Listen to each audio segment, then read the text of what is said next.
436th question చూడండి. Charge flows between two bodies which are connected by a wire if they are at.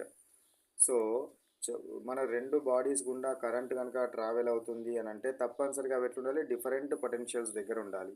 Current ఎప్పుడు ఎక్కువ potential దగ్గర నుంచి తక్కువ పొటెన్షియల్కి travel అవుతుంది, ఎక్కువ పొటెన్షియల్ దగ్గర నుంచి తక్కువ పొటెన్షియల్కి ట్రావెల్ అవుతుంది కాబట్టి అవి డిఫరెన్స్ ఉంటేనే కరెంట్ అనేది ట్రావెల్ అవుతుంది. డిఫరెన్స్ పొటెన్షియల్స్ ఉండాలి. 437th క్వశ్చన్ చూడండి. A negative charge is released from point S and it moves also SR. The potential S is 20 ohms, then the potential R at. So ఏమన్నాడు వాడు, ఏదో negative charge released from points S and its moves along SR అంట. So అప్పుడు the potential S is 20 అయితే potential are ఎంత అన్నాడు. Potential are ఎంత అన్నాడు. ఎస్ నుంచి ఆర్ వైపుకి వెళ్తుంది నెగటివ్ ఛార్జ్ వెళ్తుంది. ఇది negative charge is released from S and it moves S to R, ఇటు వెళ్తుంది. నెగటివ్ ఛార్జ్ ఇటు వెళ్తుంది. The potential at S is 20, ఇది 20 దగ్గర ఉన్నది. సో నెగటివ్ ఛార్జ్ ఇటు వెళ్తుంది అని అంటే కరెంట్ ఎటు కావాలి, ఇటు రావాలి. కరెంట్ ఇటు రావాలి అని అంటే ఇది ఆర్ పాయింట్ ఎట్లా ఉండాలి, ఎక్కువ పొటెన్షియల్ దగ్గర ఉండాలి. సో దట్స్ ఎక్కువ పొటెన్షియల్ అంటే ఆన్సర్ ఇస్ వాట్. సో 30 అనేది మనకు ఎక్కువ పొటెన్షియల్ ఉంది కాబట్టి అది మాత్రమే ఆన్సర్ అవ్వడం జరుగుతుంది. ఓకేనా. Next question 438 question.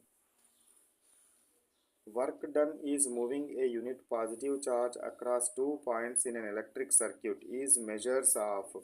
సో ఇది దేన్ని మెజర్ చేస్తుంది, వర్క్ డన్కి సంబంధించింది ఇచ్చినాడు మనకు. సో దేన్ని మెజర్ చేయడం జరుగుతుందంటే మనకు రెండు బిందువుల మధ్య ఒక ఆవేశాన్ని కదిలించడానికి జరిగే పనిని ఏమంటారు, పొటెన్షియల్ డిఫరెన్స్ అంటారు. సో ఏదైనా చార్జ్డ్ పార్టికల్ని, పాజిటివ్ ఛార్జ్ని అనంతమైన దూరం నుంచి ఒక బిందువు వద్దకు తీసుకురావడానికి చేసే పనినే పొటెన్షియల్ డిఫరెన్స్ అంటాము. కాబట్టి పొటెన్షియల్ డిఫరెన్స్కి ఈక్వల్ అవుతుంది. నెక్స్ట్ వన్ 439th క్వశ్చన్ చూడండి. Which of the following represents the unit of electric potential. So దేని ఎలక్ట్రిక్ పొటెన్షియల్కి ఈక్వల్ అవ్వడం జరుగుతుంది. It represents the units of electric potential యొక్క యూనిట్స్ ఏంటివి. So potential difference is equal to what, W/Q. So joules per కూలుంబ్కి equal అవ్వడం జరుగుతుంది.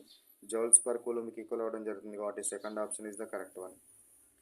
Next one 440 question చూడండి. The potential at a point is 10 volts. Potential అనేది 10 voltsకి ఈక్వల్గా ఉంది. The work done is bringing a charge of 2 coulombs from infinity to this point is. అనంత దూరం నుంచి ఒక బిందువు వరకు ఏదైనా ఒక ఆవేశాన్ని తీసుకురావడానికి చేసే పనిని పొటెన్షియల్ అంటాము. సో వాడు ఏం అడిగినాడు, ఇప్పుడు వర్క్ డన్ అడిగినాడు. W ఈజ్ ఈక్వల్ అడిగినాడు V/Q. సో 10 ఇంటూ ఎంత అవుతుంది 2, 10 ఇంటూ 2 ఈజ్ ఈక్వల్ 20 అవుతుంది. సో 20 జౌల్స్ అవడం జరుగుతుంది. 20 జౌల్స్ ఆన్సర్ రావడం జరుగుతుంది. Next one 400